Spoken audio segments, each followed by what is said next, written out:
रास्ताकड़ परिबा व्यवसायी को मिलिबो स्थायी थैथान। जयपुर पौरपालिका पक्षरु द्वितीय दैनिक बजार रे निर्माण होइथिला 23 टी स्टॉल एवं पिंडी। प्रायतः 30 लाख टंका व्यवहार रे निर्मित ई स्टॉल गत वर्ष स्वायत्त शासन दिवस रे लोकार्पित होइथिला। व्यवसायी माने एठारे व्यवसाय करबा सहित रास्ताकड़र भीड़ और अव्यवस्था कमियो बोली आशा करा जाउथिला। हेले वर्षे परे मध्य स्टॉल खोलिनी कि व्यवसायी थैथान होई नाहांती, बरं रक्षणाबेक्षण अभावरू एहा एबे अव्यवस्थार चित्र बयान करुछि। चारिपटे पड़ी रही कुड़कुड़ अलिया आवर्जना, एणे तेणे पड़ी मद बोतल, केउठी कुकुर शोइछि तो आउ केउठी भांगिरुचि गलानी विद्युत संजोग व्यवस्था। रक्षणाबेक्षण अभावरू केउठी पिंडीर टाइल उठिगलानी तो आउ केउठी प्लास्टर खसिबा आरंभ होइछि। लक्षाधिक टंका व्यवहार निर्मित शीतल भंडार रे झुलुछि ताला। सेबडे रास्ता कड़े बसी व्यवसाय करने बाध्य होउछन्ति उठा व्यवसायी। खरा वर्षा सबुथिरे रास्ता कड़े बसुछन्ति व्यवसायी।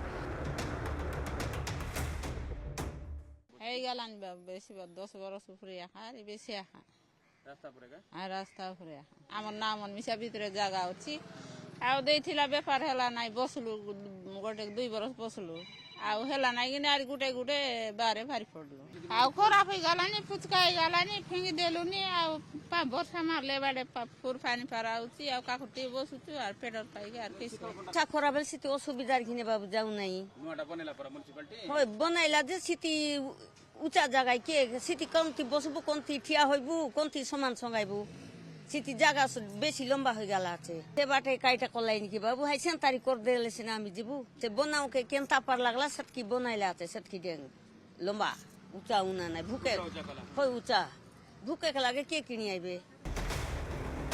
सेबडे खूब शीघ्र स्टॉल एवं शीतल भंडार को कार्यक्रम कराजिबो जयपुर भारप्राप्त पौर कार्यनिर्वाही अधिकारी कहिसंती। एथिपाई टेंडर डका जे स्टॉल आवेदन कराजिबो।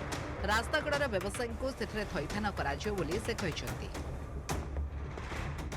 व्यवसायी मैंने तो बस ये दूर जावाई राजी होना कि भी आम आउ थे टेंडर प्रोसेस करूँ 1 वीक भितर आपन को टेंडर प्रोसेस भी हो गलानी आम बाहर करूँ जो मैंने एलिजिबल पर्सन एप्लाय करेंगे आम से देदेबू से पेंडी गुड़ाक से निजे बसिकिना से व्यवसाय गुड़ाक करेंगे। जे गोटे थर इनफोर्स करी आम रजानहर जो मैंने बसुँच से अलरेडी भी केते जन को पिंडी अलर्ट कराई फास्ट डेली मार्केट आ जो मैंने नुआ हेरी आसुँच से चेष्टा करूँ कि सेकेंड डेली मार्केट फ्रंट टू नहीं जीवु।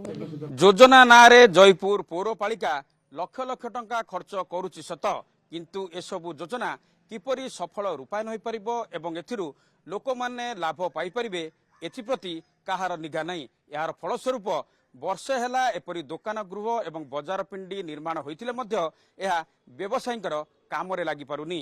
जयपुर कैमरा पर्सन संदीप दलेंक सह पद्मनाभता न्यूज 7।